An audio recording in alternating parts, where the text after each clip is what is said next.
Welcome to the deep dive. Today we're tackling something we all experience every day, emotions.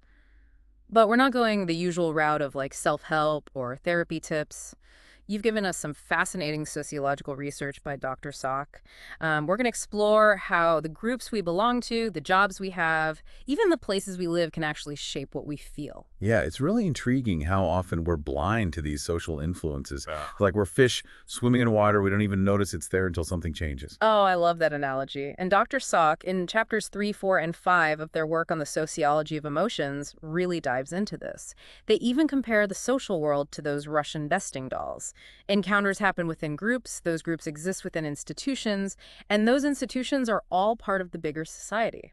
Each level impacts what happens at the levels below it. And what's fascinating is how this multi-level structure helps us understand emotions that seem very personal.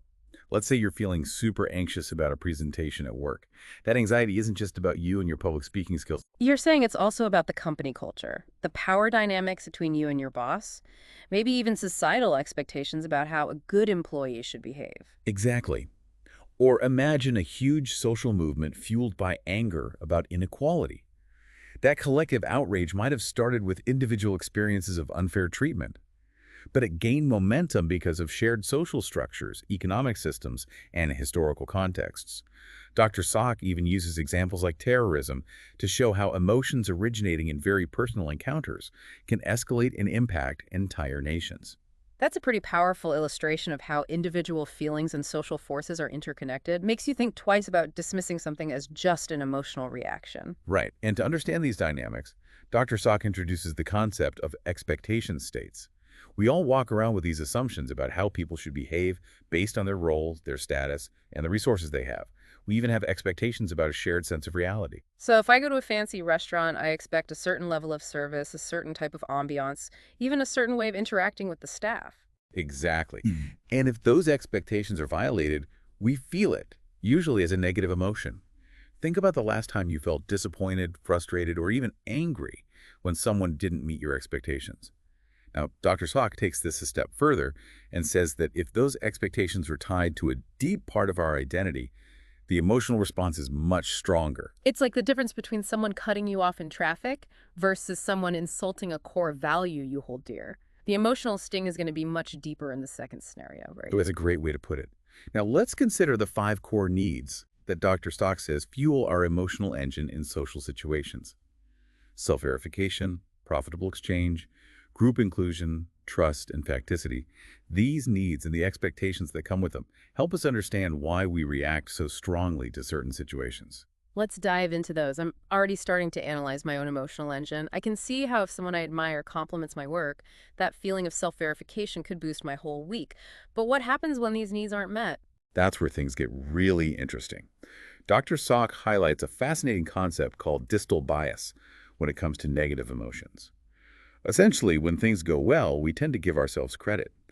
But when something bad happens, we're wired to blame external factors, other people, the situation, the system, you name it. Ooh, that's so true. It's not my fault I'm late, it's the traffic. We've all been there. But what are the implications of this distal bias? Well, on a personal level, it can make it really hard to resolve conflicts. If both parties are stuck in blame mode, nobody is taking responsibility for their part. On a larger scale, it can help explain how social movements gain traction.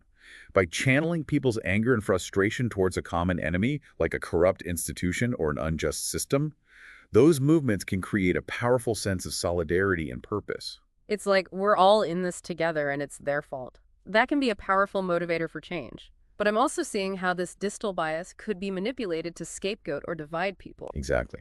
It's important to recognize that while our emotional responses are often rooted in real experiences and injustices, they can also be shaped and directed by those in power. Now let's shift gears and talk about a particularly potent emotion: shame. Dr. Sock says shame is different from other negative emotions because it attacks our core sense of worth. We've all felt that sting of shame. It's not just about making a mistake, it's about feeling like we're fundamentally flawed or unworthy. What are the consequences of this kind of deep shame? What often leads to defensive mechanisms like denial or lashing out at others, but Dr. Sock suggests that chronic repressed shame can actually contribute to prejudice. If someone constantly feels inadequate, they may redirect that shame into anger and hostility towards entire groups of people. seeing them as the cause of their own negative feelings. That's a disturbing thought, but it also makes sense. If you can't face your own internal struggles, it's easier to project them outwards. So how do these emotional dynamics play out in the real world? Let's talk about the workplace. All right, let's unpack how these emotional dynamics we've been talking about actually show up in the workplace. Everyone listening, get ready to analyze your own office. Yeah, so Dr. Sock argues that the structure of an organization itself has a huge impact on the emotions people experience there. Imagine a workplace with crystal clear boundaries, well-defined roles, and transparent goals. Okay, so less of that, wait, who's in charge of this? And more of that, we all know what we're doing and why. Got it. But why would that lead to less emotional friction? Well, think about it. When expectations are clear, there's less room for ambiguity, uncertainty, and those negative emotions that come with them. Dr. Sock found that in this kind of well-structured organization, people tend to report feeling more positive emotions. There's less conflict because everyone knows what's expected of them and how their work fits into the bigger picture. This makes me think about those companies with notoriously toxic cultures. I bet they're lacking some of this clarity and structure. But how can we apply this to our own work lives? Yeah, take a moment to think about your own workplace. Does it fit Dr. Sock's description of a well-structured organization? If not, can you see how that lack of clarity might be contributing to some of the negativity or frustration you and your colleagues feel? It's like maybe that tension with a coworker isn't just a personality clash. Maybe it's really about unclear project guidelines or conflicting expectations from different managers. This is giving me a whole new perspective on office dynamics. Yeah, it's not always about individual personalities. Sometimes it's the system itself creating those emotional undercurrents. Now, this next concept is where things get really interesting. Dr. Sock talks about what they call categoric units, which is basically how we group people, gender, race, age, you name it. Okay, I'm following so far. But how do these categories impact our emotions? Isn't it just about individual differences? Here's the thing. When those categories are strongly tied to status or roles within an organization, it reinforces existing power dynamics and can fuel prejudice, especially when negative emotions are already in play. So it's like if all the managers in the company are men, that reinforces the idea that men are better leaders, which can lead to discrimination against women who are trying to climb the ladder. That's one way it can play out. Or imagine a company where all the senior executives are from the same racial or ethnic background. Those kinds of patterns, even if they're unintentional, can create a sense of us versus them, making it harder for people from underrepresented groups to feel included and valued. It's almost like those categories become self-fulfilling prophecies. If we expect certain groups of people to behave in certain ways, we might treat them differently, which can then elicit those very behaviors. That's a bit disheartening. Yeah, it's definitely something to be aware of. But remember, Dr. Sock's work is about understanding these dynamics so we can start to challenge them. By recognizing how these categories can shape our perceptions and behaviors, we can start to create more inclusive and equitable workplaces. Okay, that's a good reminder that knowledge is power. Now, I'm curious about how these expectation states we talked about earlier, actually impact our emotional experience on a deeper level. So Dr. Sock dives into this idea of embedding, how deeply a situation is nested within those layers of social structure we discussed earlier. The more embedded a situation is, the clearer the expectations tend to be. So a super formal event, like a White House dinner or a courtroom trial, has tons of rules and rituals that everyone understands. Those expectations are super clear, so people know how to act and what to expect. Exactly.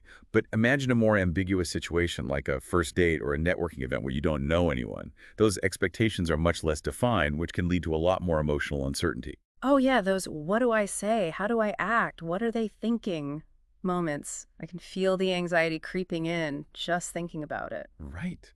And that ambiguity can make us more sensitive to those sanctions, those subtle signals of approval or disapproval that we talked about earlier. A raised eyebrow or a slightly hesitant tone of voice might make us question ourselves and our behavior. That makes so much sense. It's like we're constantly trying to read the room, especially when we're not sure of the rules. And this brings us back to those 5 transactional needs: self-verification, profitable exchange, group inclusion, trust, and facticity. These needs generate their own set of expectations that impact how we feel in different situations.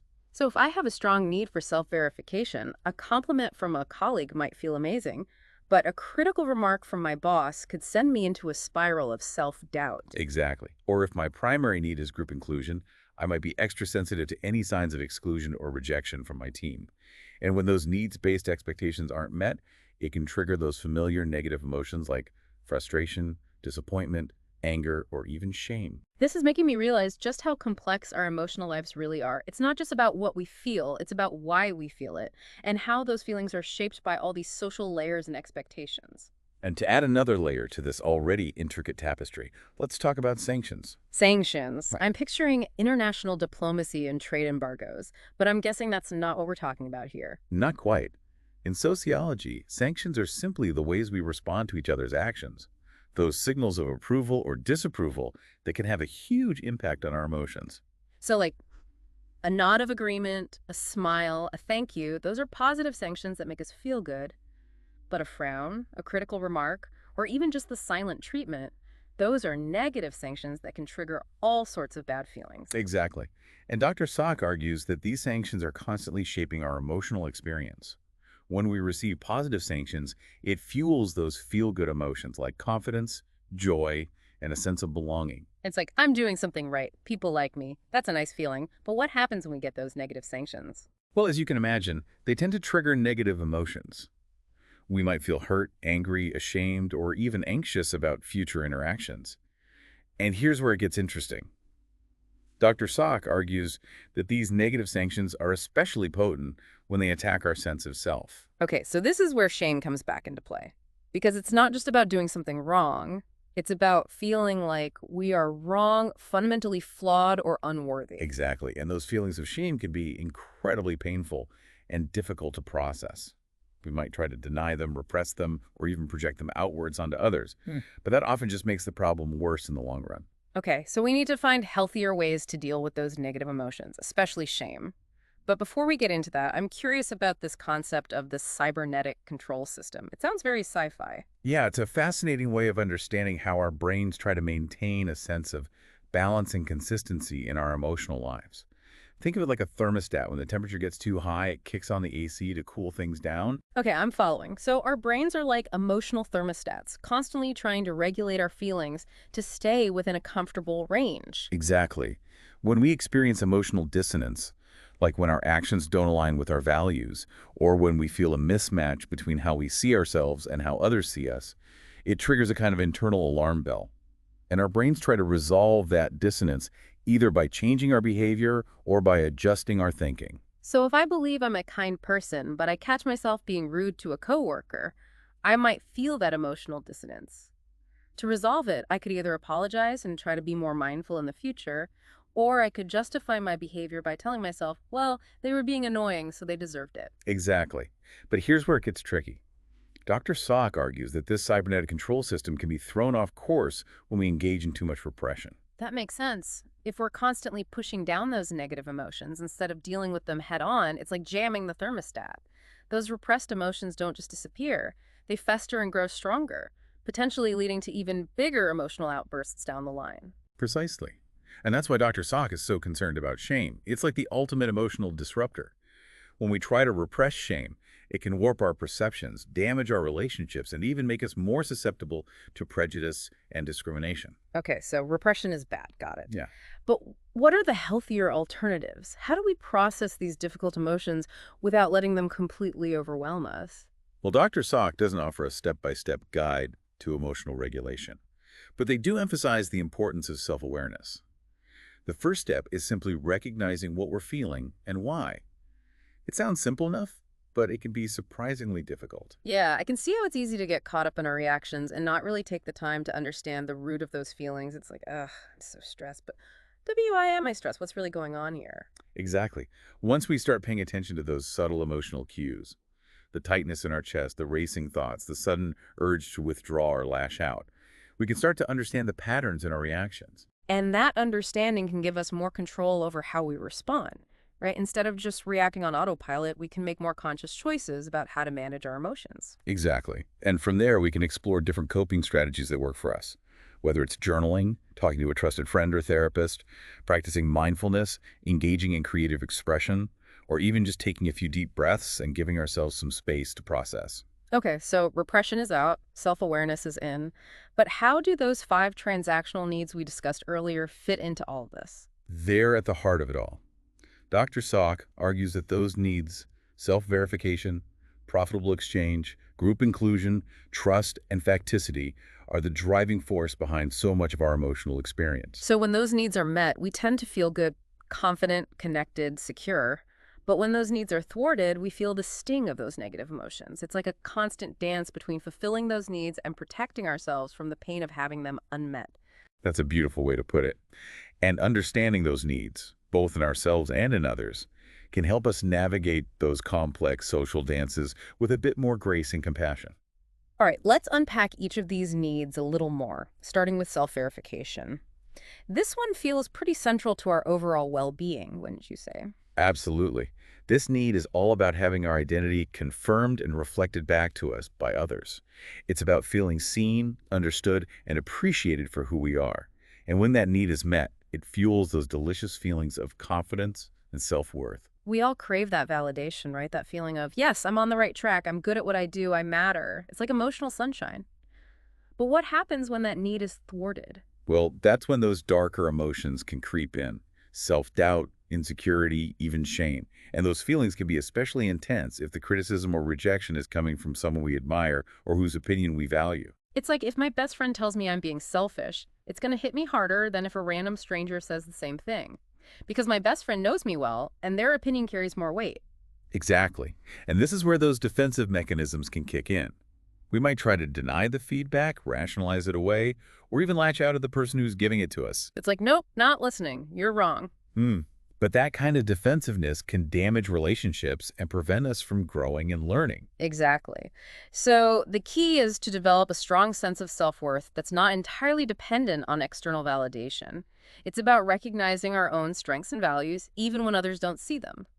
And it's about being able to receive feedback, both positive and negative, without letting it completely derail us. Okay, so self-verification, essential, but also potentially tricky.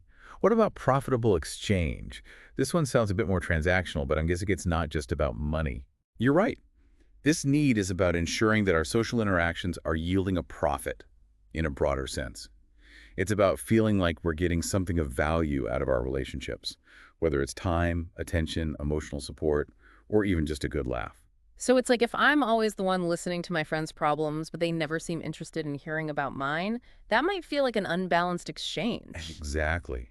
And that imbalance can lead to resentment, frustration, and even a sense of being taken advantage of. And this need for profitable exchange isn't inherently selfish or greedy. It's about ensuring that our relationships are mutually beneficial and that everyone involved feels valued and appreciated. This makes me think about those friendships where one person is constantly doing favors or offering advice, but the other person never seems to reciprocate. It can be exhausting and ultimately damaging to the relationship. Exactly. So it's important to be mindful of these unspoken social contracts in our relationships. So what are we giving? What are we getting back? And does that exchange feel balanced and fair? Okay, profitable exchange check. It's all about finding that sweet spot of reciprocity and mutual benefit. Now, what about group inclusion? This one seems pretty straightforward. We all want to belong. Yeah, it is a fundamental human need. We crave connection. We want to feel like we're part of something larger than ourselves. And we long to be accepted and valued for who we are. And when that need is met, it can feel amazing. Like being part of a team that's working towards a common goal or having a close-knit group of friends who always have your back. But what happens when that need for group inclusion is thwarted? Well, it can be really painful. We might feel lonely, isolated, or even rejected. And those feelings can trigger sadness, anger, and even fear. Fear, like fear of being alone or ostracized. Exactly. And that fear can lead to all sorts of unhealthy coping mechanisms, like trying to please everyone, conforming to group norms even when we disagree with them, or even withdrawing from social interactions altogether. So it's not just about feeling sad, it's about that underlying anxiety that can drive us to act in ways that aren't truly authentic to who we are. Exactly. And Dr. Salk points out that the intensity of these feelings is often related to how much we've invested our identity in that particular group. So being excluded from a casual group of acquaintances might sting a little, but being rejected by our core group of friends could feel absolutely devastating. It's like those core groups often provide a sense of validation and belonging that's essential to our well-being. So group inclusion, essential but potentially tricky. What about trust? I'm guessing this one is all about feeling safe and secure in our relationships. Yeah, you're on the right track.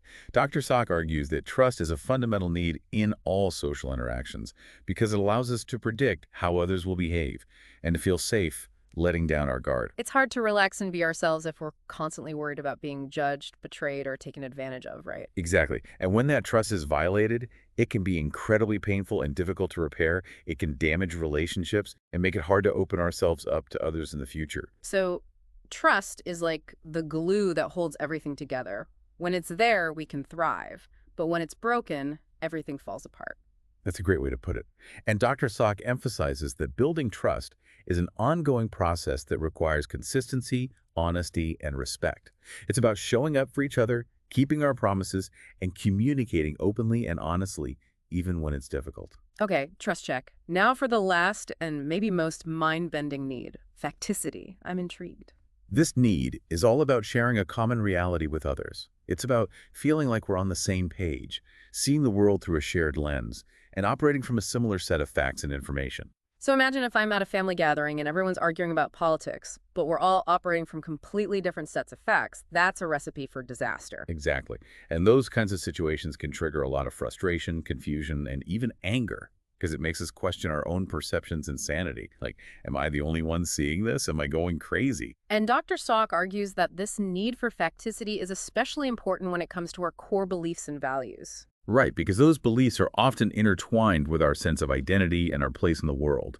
When someone challenges those beliefs, it can feel like a personal attack. And that can lead to all sorts of defensiveness and conflict. Okay, my brain is definitely doing some heavy lifting here, but I'm starting to see how all these pieces fit together.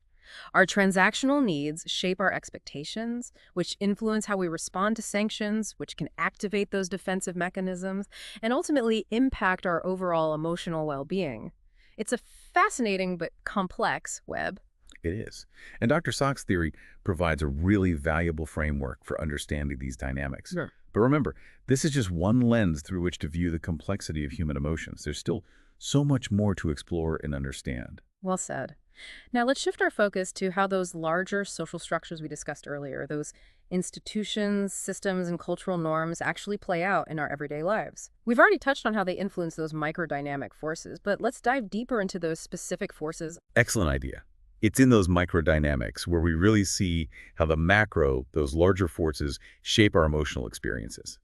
Let's start with roles, since we all play multiple roles in our lives: parent, child, employee, friend, community member, and so on. I'm ready. Let's unpack how those roles impact our emotional landscapes. Okay, roles. We've all got a bunch: employee, friend, parent, maybe even dog walker or fantasy football champion, depending on how you spend your time. But how do these roles shape our emotions in a sociological sense? Well, Dr. Sock argues that roles come with these bundles of expectations.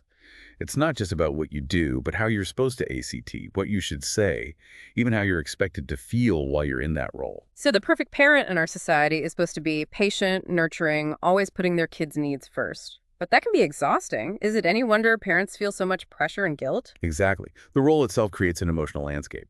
And Dr. Sock points out that the clearer the expectations are, the more intensely we might feel those role-related emotions. So a new employee who's still figuring things out might feel a ton of anxiety because they don't know the unspoken rules yet, but the CEO who's been in that role for years might feel a lot more confidence and control. That's a great example. But here's where it gets really interesting. Those roles don't just exist in a vacuum. They're created and maintained by those larger social structures we've been talking about: institutions, cultural norms, even laws. Okay, so the role of teacher wouldn't exist without the whole education system. And that system comes with centuries of expectations about what teachers should be like, how they should behave, even how much authority they have over their students. Precisely. And those expectations, whether we're conscious of them or not, influence how teachers experience their jobs. The joys, the frustrations, the burnouts, everything. Now let's add another layer: status. Status, we all know it when we see it, right? The fancy car, the corner office. But in sociology, it's more about where you fit in the pecking order. Exactly. It's about your position in a hierarchy. And that hierarchy might be based on wealth, power, job title, even social popularity. Dr. Salk says this impacts our emotions because we're constantly comparing ourselves to others. So someone at the bottom of the ladder might feel envy or resentment toward those at the top, while the folks at the top might feel pride, but also pressure to maintain their position. And those feelings get amplified when the hierarchy is unstable or unclear. Think about a super competitive workplace where everyone's gunning for the same promotion. Talk about an emotional pressure cooker. It's not just about the work itself, it's about constantly jockeying for position and worrying about where you stand. And here's where those categoric units we discussed earlier come back into play. If those status hierarchies are heavily influenced by things like gender, race, or age, it creates even more emotional tension. It's like if I'm a woman working in a male-dominated field, I might have to work twice as hard to prove myself and still face discrimination or bias. That's going to impact my confidence, my sense of belonging, my whole emotional experience at work. Exactly. So understanding these dynamics is crucial for creating more equitable workplaces. But status and roles aren't the only things shaping our emotions.